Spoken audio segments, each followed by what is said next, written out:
Hey, welcome to The Explainer. Today, we're going to take apart a truly timeless blueprint for one of the most powerful and maybe misunderstood concepts out there: love. So let's just jump right in with a pretty provocative question. What if everything we think we know about love is kind of backward? What if it's not some fleeting emotion that just happens to us, but a skill, something you can actually learn, practice, and get good at? To really get a handle on this new blueprint, we first have to take a hard look at the one most of us are already using, probably without even realizing it. Think about how we talk about love. We fall into it. We hope to find it. It's all very passive, right? Like it's something that just happens to you. Well, this ancient text completely flips that script. It says love isn't something you find, it's something you build. It's not a feeling you chase, it's a skill you practice. And you don't fall into it, you choose it every single day.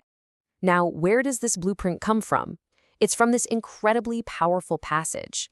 And what's so striking is that it doesn't describe love by how it feels inside. Not at all. It describes love by what it does on the outside. This isn't a poem about an emotion. It's a practical, nuts and bolts guide to behavior. Okay, so let's dive in. We're going to start by looking at the positive actions, the things that love actively is. These are like the two main pillars that hold the entire structure up. First up, patience. And listen, this isn't about just passively sitting around. It's an active strength. It's the ability to absorb friction, to handle things not going your way without lashing out. It's having the strength to give people and yourself space to be imperfect. It really is love just waiting. And the second pillar is kindness. So if patience is love's internal strength, kindness is how that love shows up in the world. It's love in action. It's the generous, considerate stuff that other people can actually see and feel. It's the expression of that patient heart. Now, here's where this blueprint gets really, really interesting. It doesn't just define love by what it does. It actually spends more time defining love by what it actively chooses not to do. So try not to see these as just a list of just don'ts. Think of them more like guardrails on a highway. They're there for protection. Love doesn't envy, it doesn't boast. These aren't just about avoiding bad habits. They're about actively protecting the relationship from the destructive force of our own ego, our own selfishness, our own anger. And this part is absolutely crucial. The goal isn't to be a robot who never feels envy or anger. I mean, come on, that's impossible, right?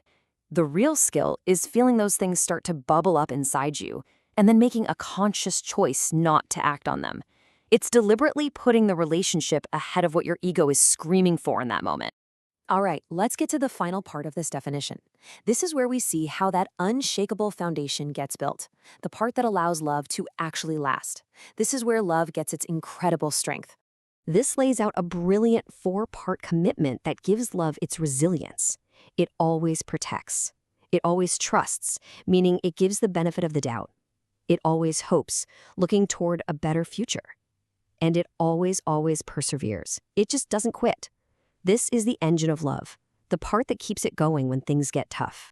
It is so important to understand that always here does not mean perfectly. You're going to mess up. We all do. Always means your default setting is to persist. It's a commitment to keep showing up, to keep trying to protect, to trust, to hope, and to persevere, especially when it's the hardest thing to do. That relentless persistence, that is the resilient core. So, after all that, what does this actually mean for us? What's the big takeaway from this ancient blueprint? How do we take this idea and actually apply it to our messy modern lives? Well, the ultimate takeaway is this massive shift in perspective. Love is not a winning lottery ticket you just hope to find one day. It's a house that you have to build, intentionally, brick by brick, using patience, kindness, restraint, and persistence. It is a verb. It is an action. It is a daily practice. So you see, this ancient blueprint isn't just some beautiful idea to admire. It's an instruction manual. It's a toolkit. And it leaves every single one of us with a question that is both incredibly simple and deeply profound. Now that you have the tools, what will you choose to build today?